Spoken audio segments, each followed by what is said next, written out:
Hi, this is Lisa and welcome to my channel. Today we're going to be making lead shanks. Let's get started. To make this lead shank, you're going to need some rings, jump rings, and these are about 1/8 of an inch. And it's JR4 from Rio Rondo. Some hooks, and these are from Rio Rondo, or some jewelry lobster clasps. I'm going to use these. Pliers just to close the rings, and some DMC cord.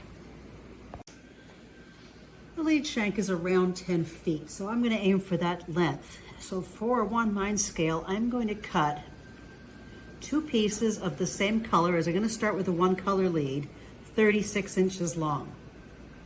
Then I'm going to put them through the ring.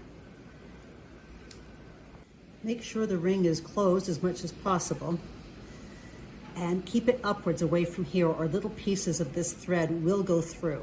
And I folded this thread in half. Taking another little extra piece of thread, and I'm going to put that also through the ring, and then tape that down. The extra thread just gives more of a hold for the tape. Make sure you don't tape any of this thread we're working on. So I'm just trying to get the ring and the thread. Make sure both threads are even. And I've got one side the one thread and the other the other. I give it a little tug to make sure it's holding, and then twist one of these tightly. Just keep twisting it, twist it to the right. You'll know you're done twisting when it starts to bunch up on itself. Once you've twisted it, take that and just tape it down so it doesn't come untwisted, and do the exact same with this rope. Once both of your ropes are twisted to the right, I'm going to undo this rope, second rope, and put it together with the other one. And then I'm going to start twisting to the left. A little tug if they're stuck here.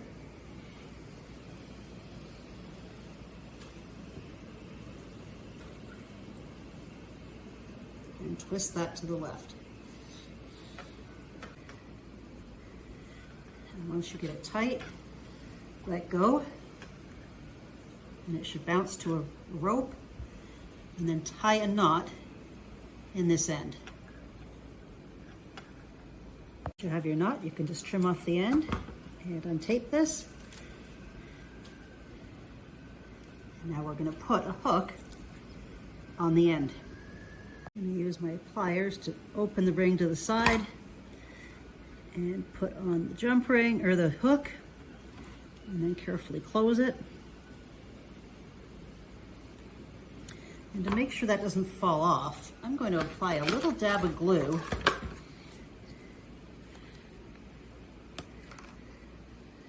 on the opening.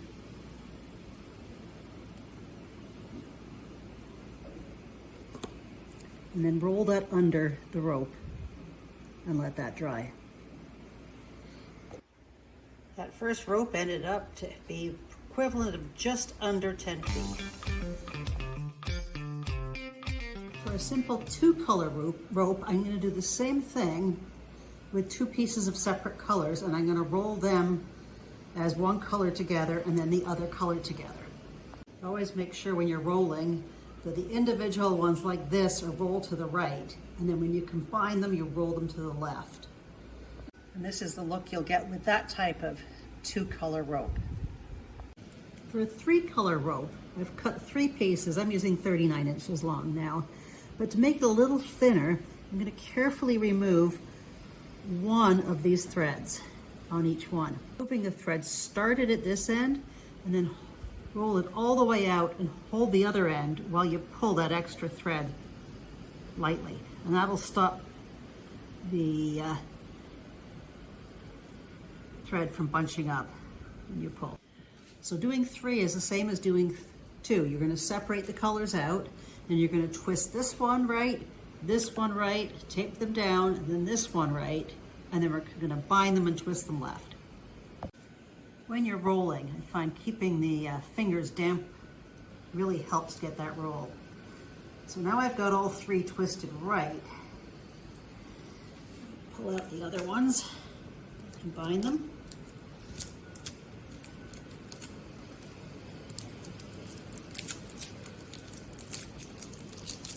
And start twisting left again.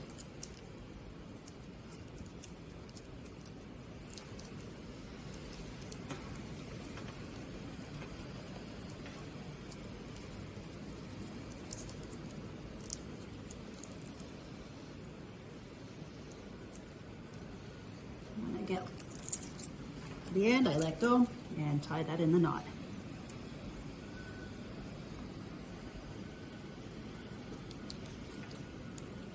And I finish them all the same by adding the hook and a little bit of glue to keep the hook from opening. For another 2-color one, you can use 2 of the one color and 1 of the other color.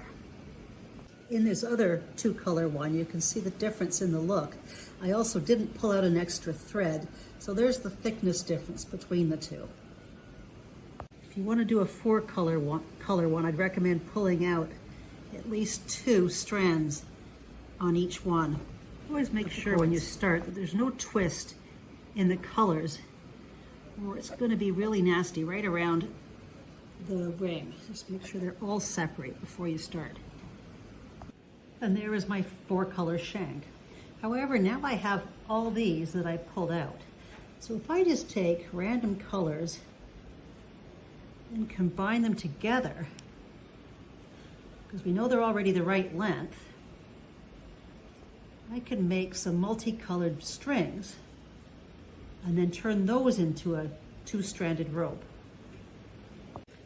Doing this allows you to use up your leftovers and get a really neat look. Little bumps, run your fingers along the rope all the way to get rid of those while you're twisting.